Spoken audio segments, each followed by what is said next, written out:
Hello students, welcome to periodic पाठशाला।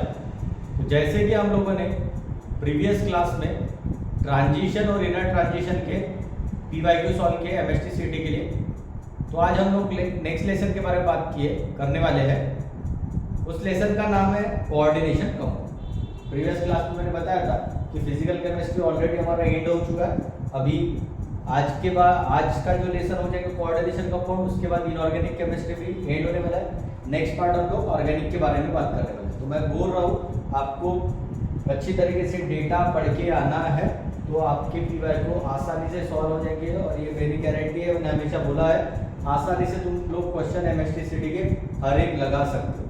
सभी videos playlist में अवेलेबल है, तो उसके बारे में आप कोई कंफ्यूजन रखो मत, कोई टेंशन लो मत। बराबर एक एक चीज़ आप लोग वीडियोस को देखो, एक एक चीज़ बराबर फॉलो।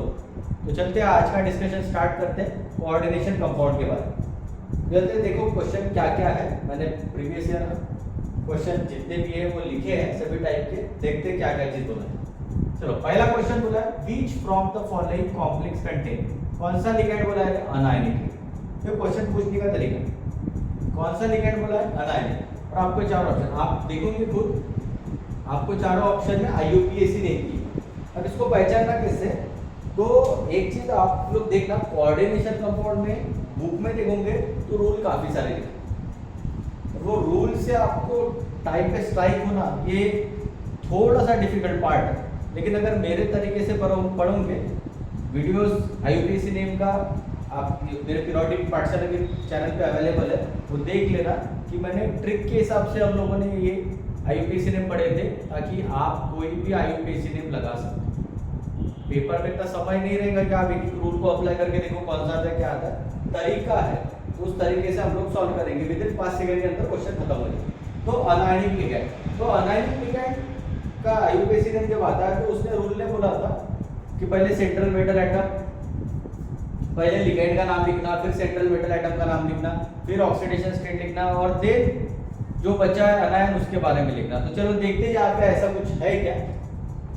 तो देखना, अनायनिक लिगैंड में रूल ये बोला था कि सबसे पहले हम लोगों को लिखना पड़ता है लिगैंड का नेम। लिगैंड का नेम जैसे लिख लिया आप लोगों ने, उसके बाद लिखना पड़ता सेंट्रल मेटल एटम, लेकिन उसके लास्ट में AT लगाना पड़ता। तो देख लो, सुन लो बराबर, अनायनिक लिगैंड का IUPAC नेम आता है, remember this thing. Central metal atom का जो नाम लिखा रहेगा उसके लास्ट में AT लगा रहेगा। तो आप चारों ऑप्शन में से देख लो, कोई ऐसा ऑप्शन है जिसमें AT लगा है? तो देखो, पहले ऑप्शन में तो AT नहीं है, कॉपर सेंट्रल मेटल एटम है। मैंने बोला सेंट्रल मेटल एटम के लास्ट में, तो ये नहीं हो सकता, ठीक है। यहाँ पे कोबाल्ट, यहाँ पे AT लगा है कि लास्ट में? नहीं, ये भी नहीं हो सकता। ये देखो निकेलेट, ये this is central metal atom, और लास्ट में देखो AT लगा है। तो अनायनिक लिगैंड का रूल बोला है कि सेंट्रल मेटल एटम के लास्ट में AT होना चाहिए, इसलिए हमारा ऑप्शन जो आएगा थर्ड आएगा C, that is anionic ligand. ध्यान रखना, रूल्स बराबर आप लोग अच्छे तरीके से रटना नहीं है, काफी आसान लेसन है, आपको तरीके से पढ़ना है, तो आपका कोई भी क्वेश्चन कोऑर्डिनेशन कंपाउंड का लग जाएगा। तो आई होप पहला क्वेश्चन सभी को क्लियर है कि अनायनिक लिगैंड के IUPAC नेम। ध्यान रखना, सेंट्रल मेटल एटम जो होता है उसके लास्ट में AT लगा होना चाहिए, AT लगा होता है तो वो कहलाता है अनायनिक लिगैंड। तो हमारे पास चार ऑप्शन थे, उसमें से थर्ड ऑप्शन में मुझे AT दिखा, इसका ऑप्शन कौन सा है? थर्ड। आई होप पहला क्वेश्चन सभी को क्लियर। इसलिए मैं बोल रहा हूँ कोऑर्डिनेशन कंपाउंड काफी आसान है, सिंपल तरीके से रखते। चलो सेकंड क्वेश्चन बोला which from following complex does no obey EAN rule. Simple सा ट्रिक बताता हूँ, स्टेट बोर्ड MST सीटी देने जा रहे हो, अगर किसी कॉम्प्लेक्स का आंसर आप चेक करना है आपको, जिसका आंसर 36 आता है, ये सिंपल सा ट्रिक याद रखें, यहाँ पे लिख के रहे, जिसका अगर 36 आता है तो इयान रूल फॉलो करेगा, मतलब ओबे करेगा। 36 नहीं आता है तो नॉट ओबे या नॉट फॉलो, ठीक है। तो देखना, अब चारों में से आपको चेक करना पड़ेगा कि कौन से इयान रूल का आंसर 36 नहीं आता। जो इयान रूल का आंसर 36 नहीं आएगा, जो कंपाउंड का आंसर 36 नहीं आएगा, वो आपका इयान रूल फॉलो नहीं करता, और जो कॉम्प्लेक्स का आंसर 36 आएगा वो क्या फॉलो करेगा? Ian rule. तो चलो देखते हैं, यहाँ पे कैलकुलेट करते हैं। चलो कोई भी एटम लेते, चलो D लेके देखते पहले। देख कॉपर, अब आपको पता है 3D सीरीज का एलिमेंट है, कॉपर का नाम होता है, कॉपर का एटॉमिक नंबर होता है 29, फॉर्मूला है plus X minus Y, sorry Z plus 2 into coordination number minus Y होता है। तो जेड मतलब होता है एटॉमिक नंबर, कॉपर का एटॉमिक नंबर होता है 29 प्लस 2 इंटू कोऑर्डिनेशन नंबर, किसके बेसिस पे निकालते हैं लिगैंड, लिगैंड होता है मोनोडेंटेट, मोनो मतलब कितना 1, 1 इंटू 4 4 रख दीजिए minus oxidation state, NH3 neutral होता है, न्यूट्रल मतलब 0, तो x प्लस 0 इंटू 4 मतलब 0 इज इक्वल टू प्लस 2 मतलब x का वैल्यू प्लस 2 आएंगे। तो ये कितना आ जाएगा 29 प्लस 4 टू था 8 माइनस 2, ये कितना आ जाएगा 29 प्लस 8 माइनस 2 6, 29 और 6 कितना आ रहा है 35। देखो मैंने क्या बोला था 36 आया तो ये रूल फॉलो करेगा, 36 को छोड़ के आया तो ये रूल फॉलो, देखो ये मैंने उल्टा चेक किया, 35 पहले डी ऑप्शन ही मिल रहा है तो बाकी चेक करने की जरूरत नहीं है। तो 36 नहीं आया तो ये रूल फॉलो नहीं करेगा, अगर 36 आता है तो ये रूल फॉलो करेंगे। तो I hope second question simple सा ट्रिक है, सिंपल सा लॉजिक याद रखना, अगर कोई भी कॉम्प्लेक्स का आंसर यान रूल के लिए 36 आता है तो ही वो यान रूल फॉलो करेगा कॉम्प्लेक्स, अगर 36 नहीं आता है तो यान रूल फॉलो नहीं करेगा, सिंपल तरीका। आई होप सेकंड क्वेश्चन सभी को क्लियर है, सिंपल तरीका सिंपल ट्रिक, इस तरीके से आप अच्छी तरीके से क्वेश्चन लगा सकते हो कोऑर्डिनेशन का पढ़ो, कोई भी क्वेश्चन आने में मेरी गारंटी आपके सभी क्वेश्चन लगेंगे, डेटा स्टेट बोर्ड का अच्छे से पढ़ के जाना। तो आई होप पहले दो क्वेश्चन सभी को क्लियर है। चलते तीसरे क्वेश्चन की तरफ, बोला आइडेंटिटी न्यूट्रल, ना इधर के ना उधर के, मतलब ना ही एटी चाहिए ना कुछ चाहिए, सिंपल सा मेटल और लिगैंड का नेम, ऐसे कोई इसमें है क्या?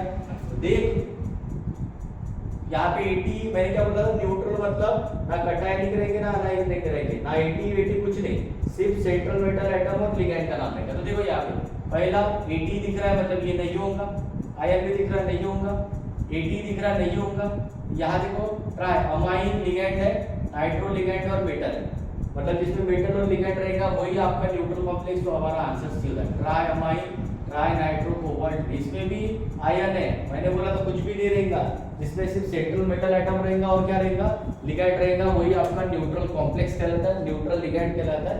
तो हमारा ऑप्शन जिसमें अमाइन और नाइट्रो हमारा क्या है लिगैंड है और कोबाल्ट हमारा क्या है मेटल है, तो जहाँ पे लिगैंड और मेटल प्रेजेंट रहे बस वही ऑप्शन जो आपको कहलाएगा कौन सा कॉम्प्लेक्स कहलाएगा neutral complex. I hope third question सभी हो गए। Overall data important, state board में 7 मार्क्स का वेटेज था, जो लोग मेरे से पढ़े हैं उनको पता है, आसानी से आप लोगों ने साथ के साथ वहां पे आसानी से सॉल्व किए होंगे। मेरे तरीके से बराबर पढ़ना, जैसे जैसे बताता हूँ उस तरीके से पढ़ो, कोऑर्डिनेशन नंबर कुछ भी नहीं लगेगा आपको, आसानी से कोऑर्डिनेशन कंपाउंड आपका हो जाएगा। आई होप पहले 3 क्वेश्चन सभी को क्लियर। चलते फोर्थ क्वेश्चन की तरफ। देखो डेटा इंपॉर्टेंट, बोला which from following is a weak, ऐसा कौन सा है जो वीक का एग्जांपल। तो देखो यार NH3 स्ट्रॉन्ग और वीक दोनों होता है, लेकिन ऑक्सीडेशन स्टेट पे डिपेंड रहता है। CO स्ट्रॉन्ग होता है, EDTA स्ट्रॉन्ग होता है, मतलब ये स्ट्रॉन्ग और वीक दोनों, तो अपने को कौन सा चाहिए वीक, तो फ्लोरीन हमारा वीक लिगैंड है, fluorine fluorine bromine iodine halogen family जो होते हैं वो हमारे कौन से लिगैंड होते हैं वीक लिगैंड होते हैं, तो इसलिए हमारा ऑप्शन कौन सा आएगा C, that is F। I hope चौथा क्वेश्चन क्लियर है, वीक लिगैंड में तो एग्जांपल आपको पता होने चाहिए।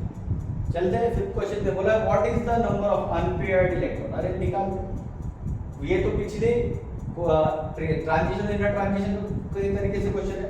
मेटल है CO, ये तो न्यूट्रल है, न्यूट्रल मतलब 0 तो 3 प्लस, तो CO के ऊपर 3 प्लस है तो पढ़ा है कोबाल्ट का, फिर को आपको एटॉमिक नंबर पता होना चाहिए, स्कर्ट टी वक्रमन फेको को मतलब कितने का 21 22 23 24 25 26 27 27 आएगा, 27 को ऐसे लिखते हैं 3d7 4s2, पहला पावर s का होता है, दूसरा पावर d का होता है, लेकिन अपने को is का चाहिए कितना 3 प्लस, तो कैसे लिखते हैं 3d,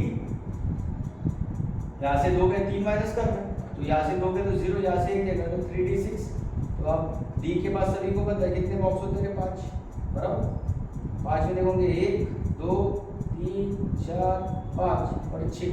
आपको क्या चाहिए number of unpaired, unpaired electron किसे बोलते हैं, मैंने बोला था जो सिंगल इलेक्ट्रॉन रखते हैं, देखो कौन कौन है 1 2 3 4 4 है option, single electron that is unpaired electron, साथ में रहे उसे कौन सा इलेक्ट्रॉन बोलेगा पेयर। तो आई होप फिफ्थ क्वेश्चन भी क्लियर, काफी आसान लेसन है, आसानी से पूरे मार्क लिखे जाओ। तो आई होप पहले 5 क्वेश्चन देख लो सभी को क्लियर है। ठीक, इसी में डाउट होगा। डेटा इंपॉर्टेंट है, एग्जाम्पल आएंगे सभी वही से आएगा, उसके बारे में कोई भी टेंशन आपको लेना नहीं। आई होप पहले 5 क्वेश्चन सभी को क्लियर है, किसी को कोई डाउट होगा तो आप बोल सकते। चलते हैं 6 क्वेश्चन की तरफ। बोला है आइडेंटिफाई अनआयोनिक लिगैंड।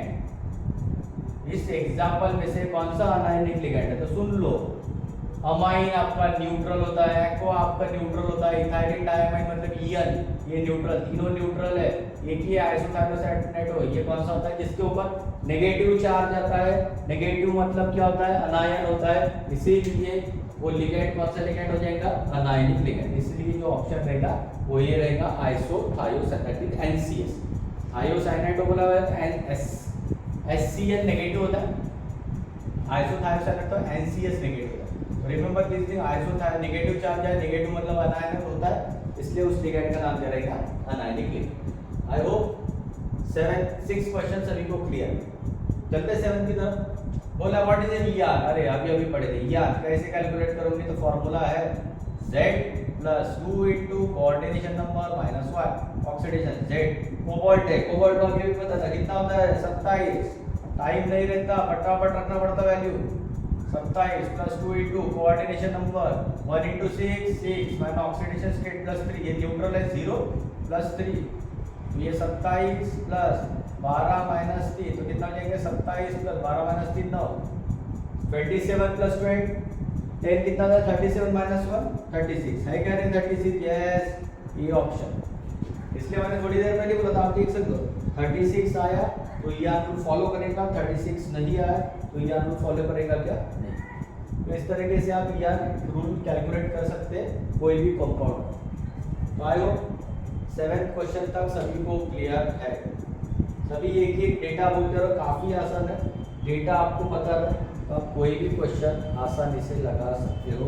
ये मेरी गारंटी, ये पीरियोडिक पाठशाला की गारंटी है कि आप कोई भी क्वेश्चन आसानी से लगा सकते हो। चलते हैं नेक्स्ट क्वेश्चन की तरफ। बोला what is the coordination number बताना है। कोऑर्डिनेशन नंबर किसका बताना है? सेंट्रल मेटल एटम पता ही है, कौन से को? ऑक्टा। ऑक्टा मतलब होता है, वैसे 8 बोलते हैं लेकिन कोऑर्डिनेशन नंबर में ऑक्टा मतलब 6 बोलना है, टेट्रा मतलब 4 बोलना है, इसलिए 6 ऑप्शन है। ऑक्टा मतलब कोऑर्डिनेशन नंबर कितना हो जाएगा? 6। कितना सिंपल क्वेश्चन है। डेटा आपको अगर पता है तो मेरा गारंटी है कि आपको कोई भी क्वेश्चन हार्ड नहीं है। ठीक, चलते next. What type of hybridisation is present? Square planar hybridisation कौन सा पढ़े? देखो ऑक्टाहेड्रल में होता है, स्ट्रॉन्ग लिगैंड रहे तो D2sp3 शॉर्टकट है, याद रखना। अभी ऑक्टाहेड्रल है लेकिन वीक लिगैंड है तो उल्टा लिखना है sp3d2। टेट्राहेड्रल सॉरी टेट्राहेड्रल में या स्क्वायर कोऑर्डिनेशन नंबर अगर 4 रहे तो एक स्क्वायर प्लेन होता है स्ट्रॉन्ग लिगैंड, और 4 रहे वीक लिगैंड अगर है तो टेट्राहेड्रल। स्क्वायर प्लेनर का पूछा है तो ध्यान रखना, स्क्वायर प्लेनर का होता है DsP2, टेट्राहेड्रल का पूछा तो sp3, तो ध्यान रखना कितना है। अपने को कौन सा पूछा है? Square planar. स्क्वायर प्लेनर के लिए क्या होता है? DsP2। तो देख लो है कि DsP2? यस, तो D is the answer. Square planar का आपका ज्योमेट्री याद करके रख देना। ऑक्टाहेड्रल बोला जाए, ऑक्टाहेड्रल में बराबर याद रखना, स्ट्रॉन्ग लिगैंड हो तो D2sp3, वीक लिगैंड हो तो sp3d2। अगर कोऑर्डिनेशन 4 के लिए पूछा जाए तो अगर स्क्वायर प्लेनर हो तो DsP2, और अगर आपका टेट्राहेड्रल हो तो sp3। याद रखना बराबर, डायरेक्ट क्वेश्चन आएगा हाइब्रिडाइजेशन से बराबर। चेक, चलते लास्ट क्वेश्चन आज का। आई होप पहले 9 क्वेश्चन सभी टाइप के क्वेश्चन मैंने लिया हो, आपको सभी क्वेश्चन मैं कराने वाला हूँ स्टेप बाय स्टेप। चलो चलते हैं 10 क्वेश्चन की तरफ। बोला कितना सिंपल है, what is the total number of donor? अरे डोनर मतलब देना, किसके बारे में? Atom present oxalate. ऑक्सलेट का फॉर्मूला है C2O4 2 नेगेटिव। कितना लिखा है रे? 2 मतलब क्या होता है? बाइडेंटेड लिखा है, तो डोनर मतलब देना। कितने बोला है? 2, इसलिए ऑप्शन क्या होगा? बी। ये ऑक्सलेट आयन कि आपका कौन सा डेंटेड लिगैंड होता है? तो बाइडेंटेड लिगैंड, और बाय मतलब होता है 2, इसलिए ऑप्शन कौन सा आएगा? तो आई होप ये सभी कोऑर्डिनेशन कंपाउंड के PYQ MST में आए हुए क्वेश्चन है। और भी क्वेश्चन आपको करना है प्रैक्टिस मैंने बताया, मैं हर लेक्चर में बताते रहता हूँ। तो एग्जाम साइट करके है, वहाँ पे चले आना, MSTCT का सेक्शन देखना, वहाँ से MSTCT सेक्शन से ये लेसन के PYQ आप लोग एक्स्ट्रा भी है और काफ़ी सारे आए हुए 24, 23, 22, 21, 20 ऐसे सभी है, सभी साल के, तो उसके बारे में आप निश्चित है। तो मैं जैसे जैसे बोल रहा हूँ वैसे वैसे आप लोग फॉलो करो, ये मेरी गारंटी है, ये पीरियोडिक पाठशाला की गारंटी है कि आपका MSTCT का रिजल्ट एकदम अच्छे से आएगा, कोई टेंशन नहीं लेना। बस आप लोग मेरे वीडियोस को बराबर प्रॉपरली फॉलो करो। तो सभी चीज़ें प्लेलिस्ट में अवेलेबल है, सभी लेक्चर्स अवेलेबल है, उसके बारे में आपको कोई टेंशन लेना नहीं है। तो आई होप आज का लेक्चर सभी को क्लियर, सभी क्या क्या चीज़ डिस्क्रिप्टिव था, कैसे कैसे आपको करना है, वो सभी चीज़ मैंने बोला। तो अगर मेरे वीडियो आप सभी को पसंद आ रहे तो मेरे YouTube चैनल को सब्सक्राइब कीजिएगा, the periodic Pathshala, and press the bell icon for further notification. Thanks a lot, thank you.